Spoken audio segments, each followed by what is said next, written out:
You see them everywhere, right?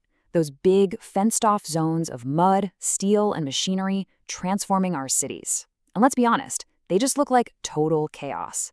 But what if I told you they're actually some of the most meticulously organized operations on the planet? Okay, let's dive into how it all really works. From the outside, it is just a whirlwind of activity. You got cranes swinging, trucks moving, people yelling. It's like a temporary world built just to build something else. But behind all that apparent chaos, there is a master plan in motion. So in this explainer, we're going to pull back the fence. We're going to break down how a modern construction site is brought to life, from the very first blueprint to the final roar of the last machine. Before a single shovel even hits the dirt, the entire project has already been built. You guessed it, on paper. This planning phase is absolutely 100% critical, because once things get moving on site, there's very little room for error. So here's the crucial point.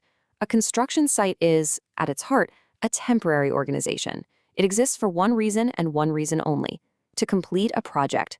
Every single person, every machine, and every action is systematically arranged to achieve that one single goal. And that goal, well, it operates under some intense pressure.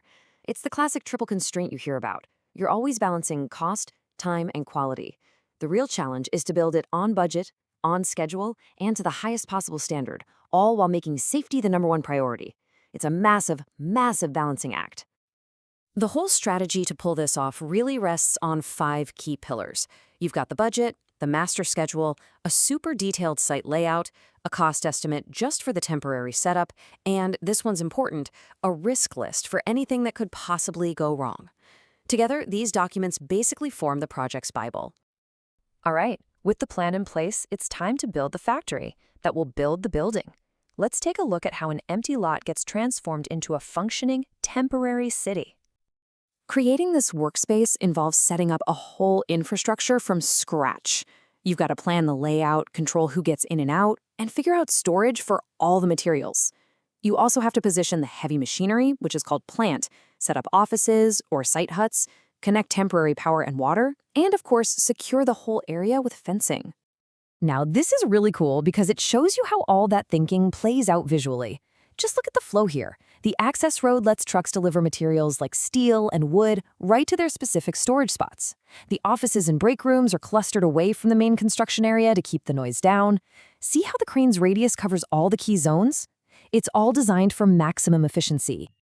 And, a huge part of this physical setup is safety.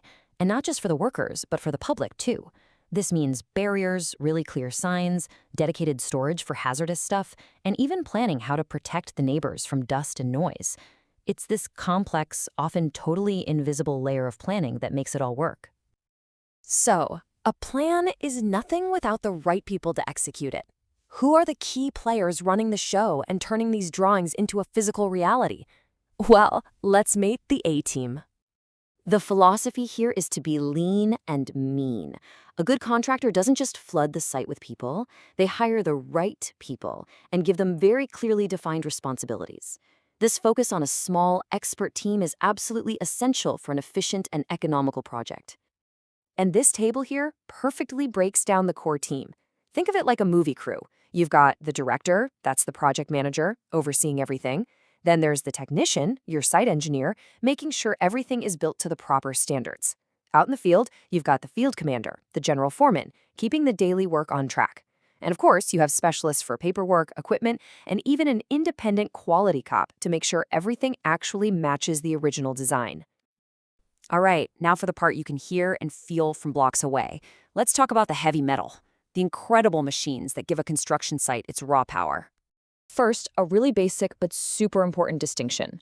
Earth-moving equipment is either tracked, kind of like a tank, for raw power on rough ground, or it has tires, for speed and mobility when you're hauling stuff. The right choice depends entirely on the job and the terrain. And here's a cool insider detail for you. It's not just the machines that are specialized, even their attachments are. An excavator might use a heavy-duty rock bucket for tough digging one day, and then switch to a sieve bucket to separate soil from stone the next. The tools are tailored precisely to the material they're handling. Now for the all-stars of the site. First up, The dozer. This is your powerful, brute force earth pusher. When you need to clear a site or just shove massive piles of dirt around, this is the machine you call. Next is the scraper, which is a true multitasker. This amazing machine literally scrapes up the ground, loads all that material into its belly, drives it to a new spot, and spreads it out in a nice, smooth layer. It's absolutely essential for leveling huge areas of land. Then you have the backhoe, which is basically the Swiss Army knife of the construction site. It's got a loader on the front, a digging bucket on the back. It's just incredibly versatile for a huge range of smaller jobs. Now meet the absolute giant of the site, the dragline. Its specialty is digging below its own level. It casts out a massive bucket on cables and literally drags it back to scoop up earth. You'll see these titans on enormous projects, like mining or dredging waterways. After the heavy movers are done, the grader comes in.